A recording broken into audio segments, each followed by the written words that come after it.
ॐ जननीं शारदां देवीं रामकृष्णं जगद्गुरुं पादपद्मे तयो श्रित्वा प्रणमामि मुहुर्मुहुः.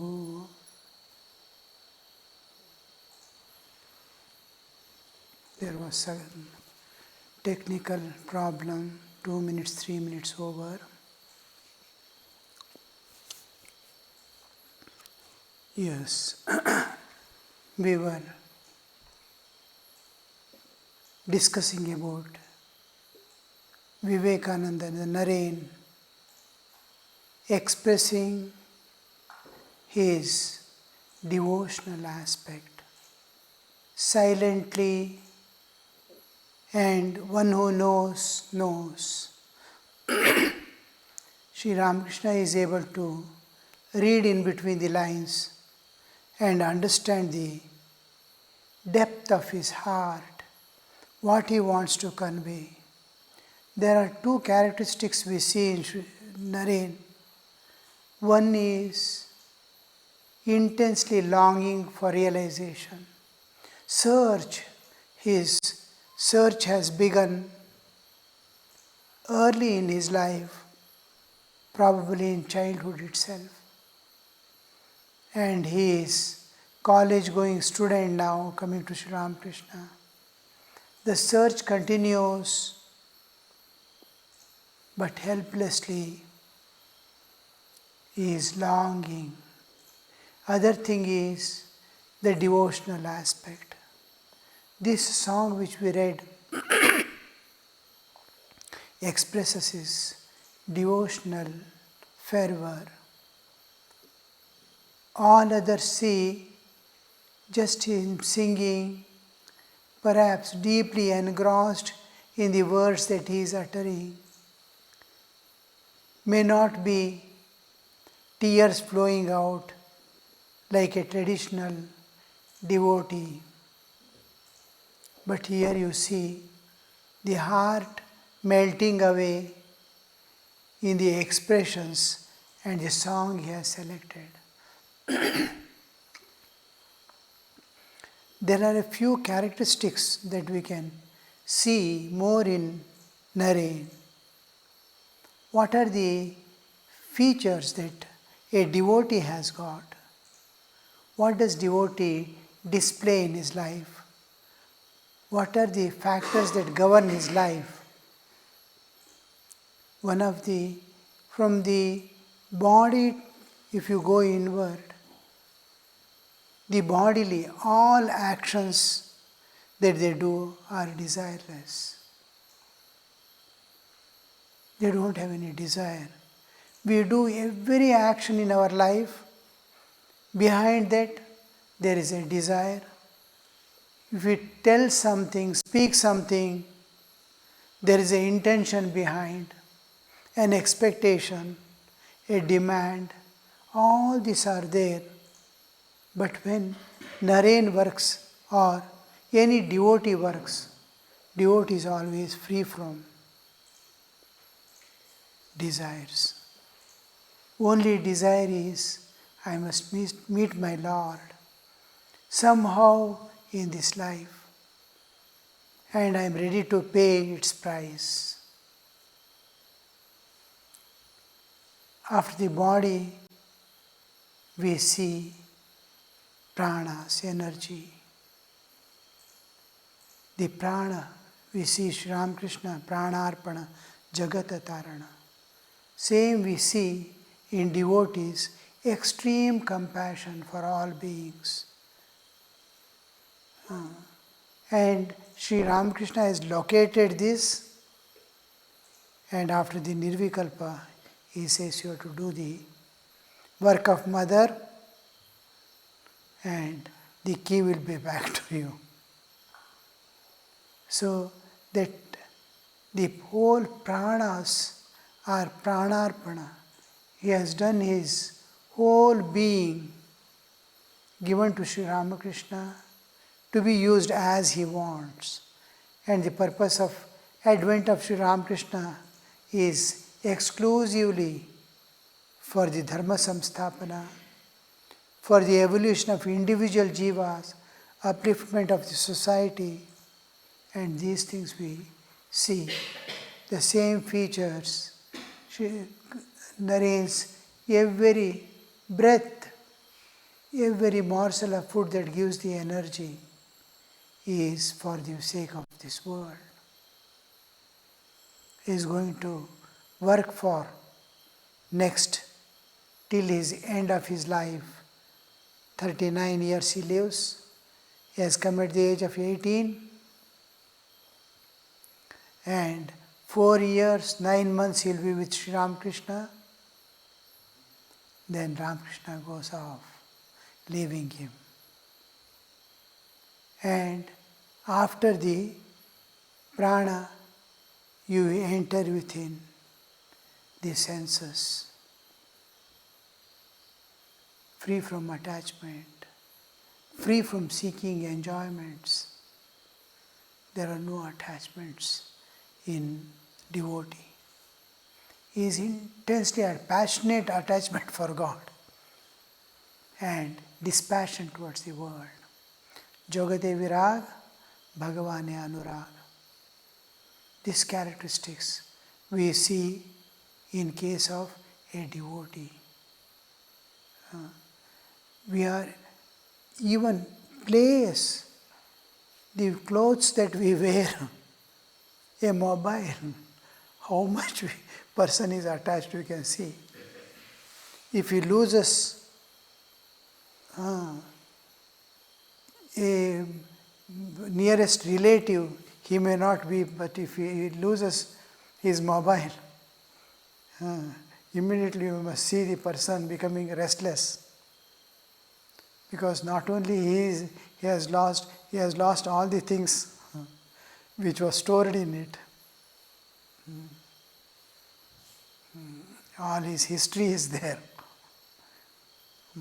So this is the attachment we see with people to the place where we are born or where we are growing. Some of the devotees want to come and stay here, but for the fear of warmth of the place, we cannot leave Bangalore at any time.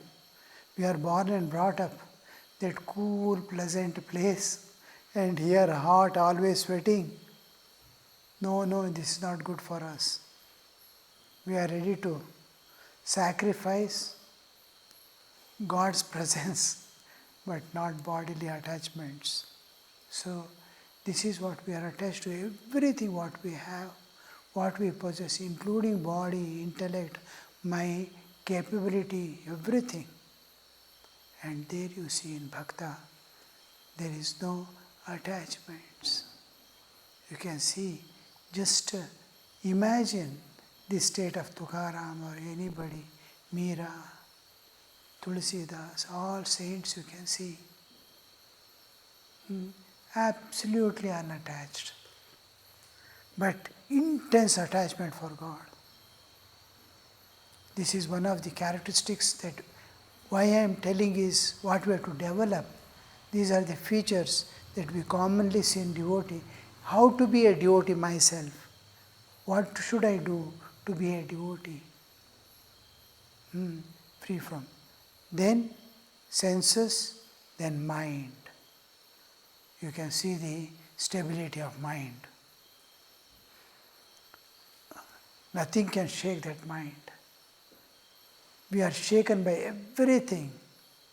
A person comes and tells, you are a monkey, over. He started jumping. All features of monkey he displays immediately, without delay. This is what. So, they don't have that. Mind is so stable. Where do you see Hanuman? All situations, all things, whenever Rama calls and asks him something, entirely different from all other people, he will be giving the suggestions or his opinion. It entirely differs. Stable and clear mind. clarity, a rare thing, to be clear about things.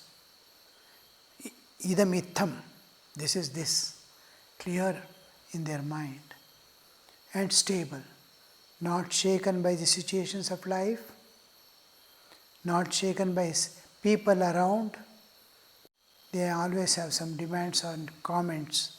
They are not shaken, and bodily conditions. Old age comes, you cannot sit squatting, knee pain, all they are not disturbed. They attend to all that, what all they have to do.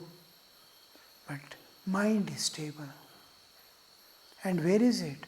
At the feet of God. Sri Ramakrishna says, how do you recognize a devotee? A devotee is one whose mind is constantly dwelling at the feet of God. So this we see in every devotee, every saint. So stable mind. These are things to be cultivated by us to be a devotee. I am a devotee, I am a devotee. We say, how much devotee we are. Then, after the mind, there is intellect. Intellect. Apt use. Ideal use of intellect. Beautiful way of using that intellect. Excels in utilizing the intellect. Excels. Hanuman, you can see, same Hanuman. When he goes to Ravana's palace or here, there, how he uses his intelligence in arguments, in talks. And you can see excels in use of the intellect.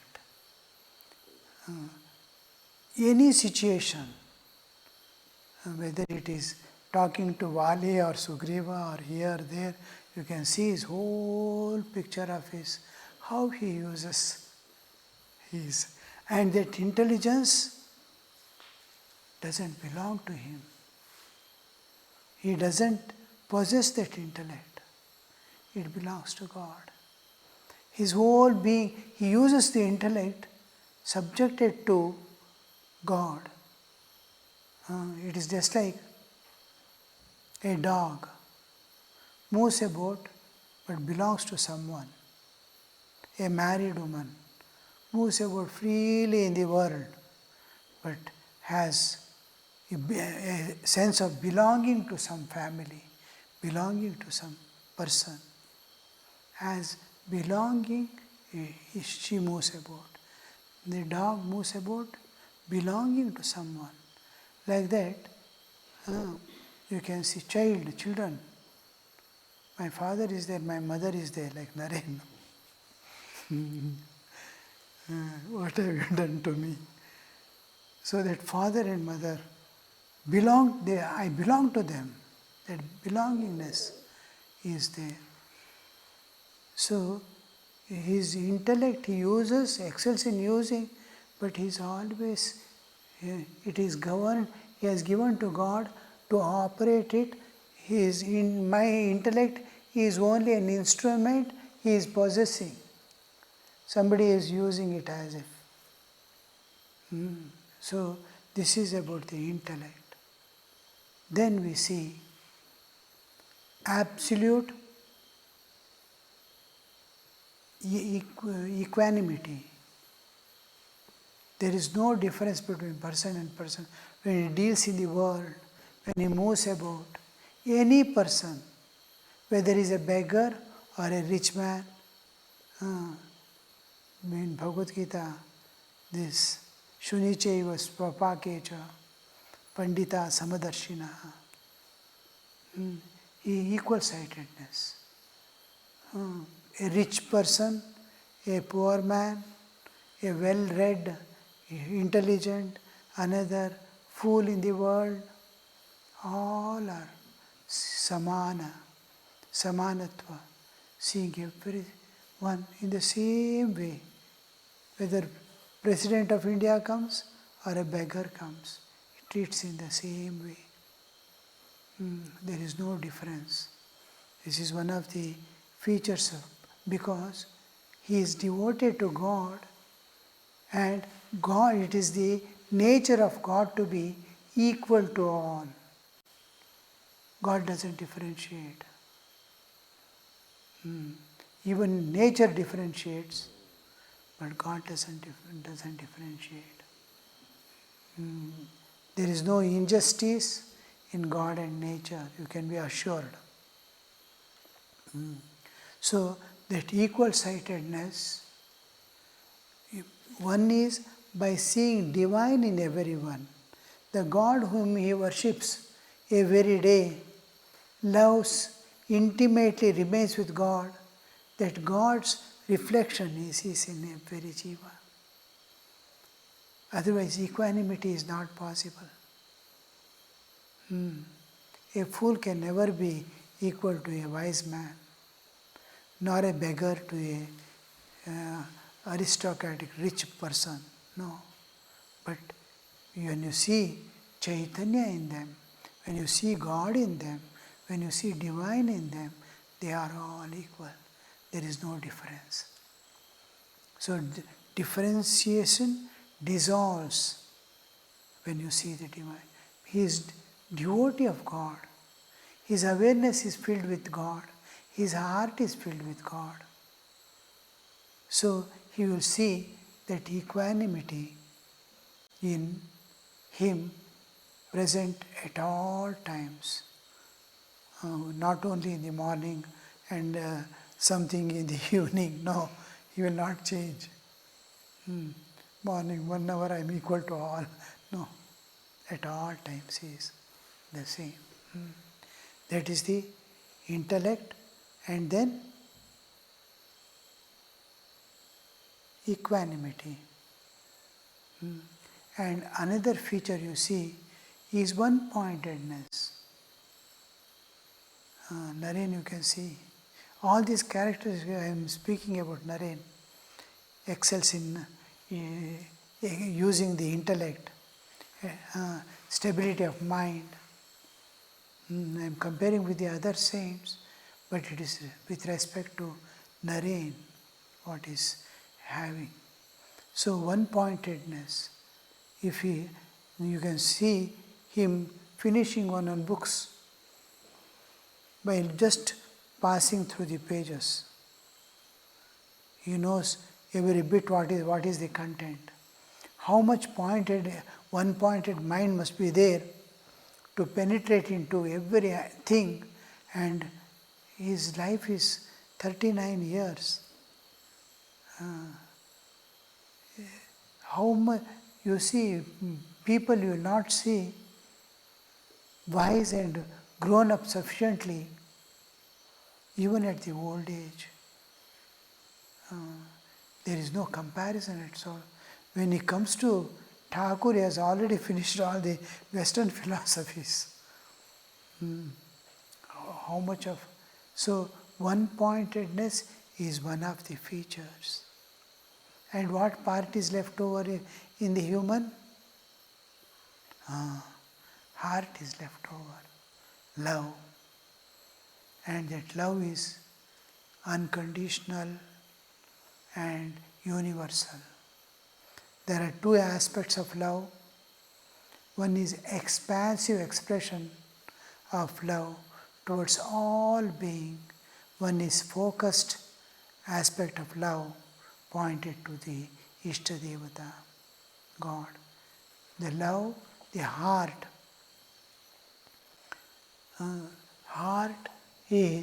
Whole heart is flowing.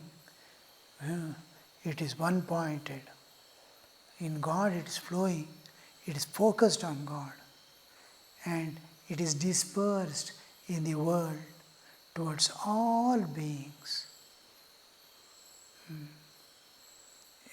Unimaginable. See, love we don't understand. It's very difficult to understand. Love need not have any expression. Even being together also is not necessary. Love is something which belongs to a transcendental realm. A person may not know somebody is loving me. Love is something beyond physical existence. Love is where the person dissolves. He is not there. प्रेम की गली अति सांकरी उसमें दो न समाए. Two won't be there. So love is where not one holds onto the other, but one dissolves in other. We mistake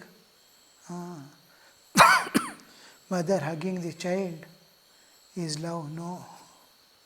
When mother dissolves in the child, it is love. It dissolves.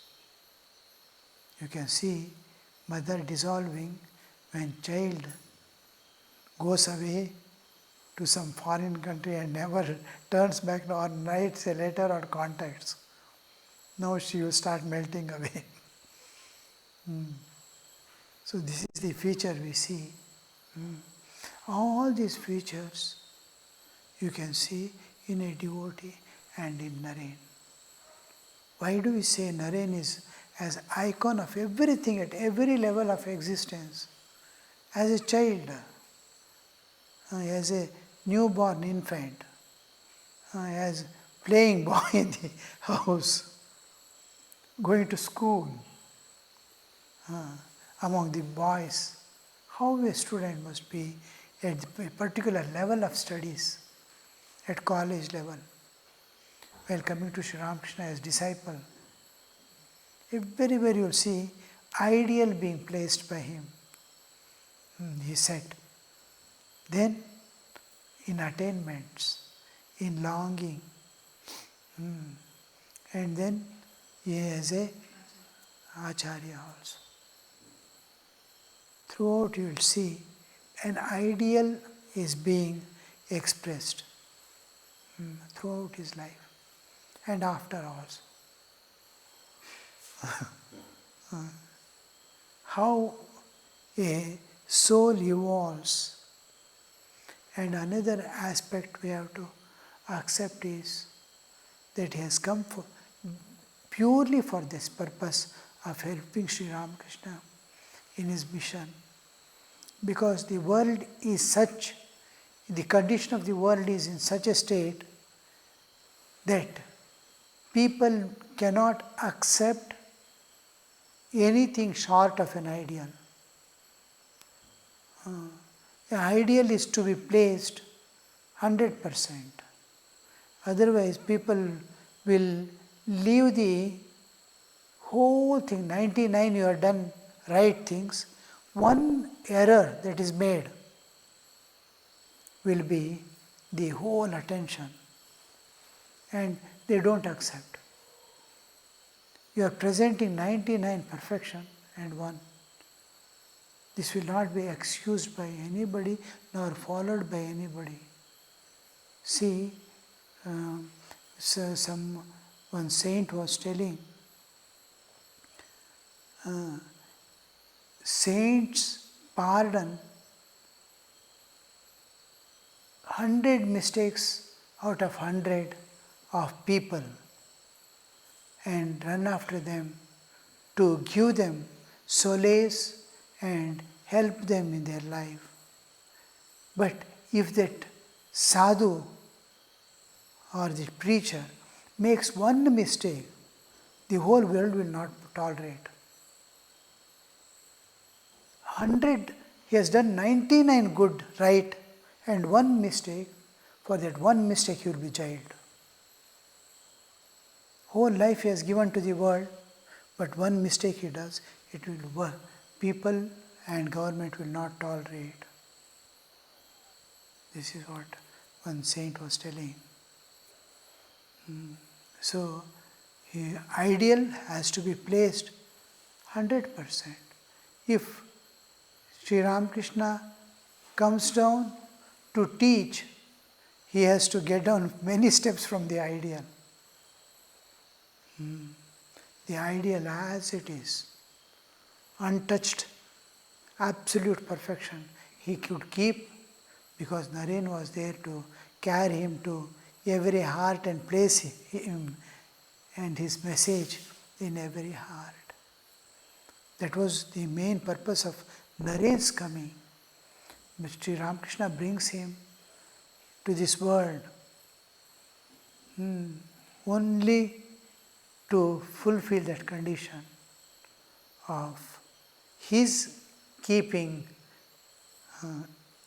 remaining in the absolute perfection.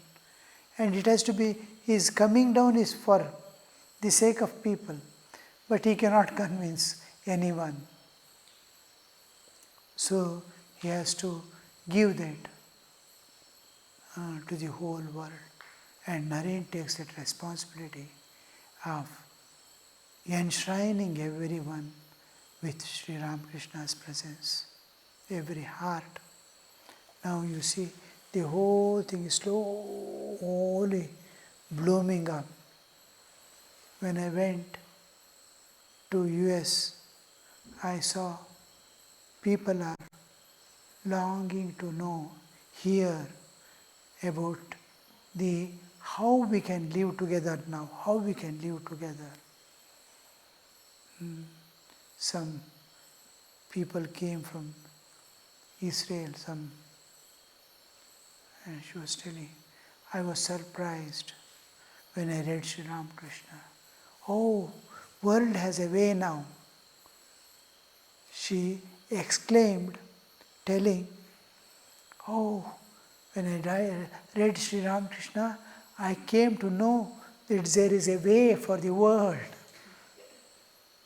Way for the world to live together. Living together is impossible now. Even from house to the nations, at the global level also, nobody is ready to live with others. Now she says, this is what we see, how the transformation is going on, how people are receiving that. An illiterate, somebody in a corner sitting and doing worship and doesn't know how to express things. And the world is mesmerized. It is taking new way, new path, new way of living. It may take generations to fulfill the purpose, because the past momentum in the people and society will not so easily go. It takes time, but it does. Om Shanti Shanti Shanti Harihi Om Tat Sat Shri Ramakrishna Arpanamastu.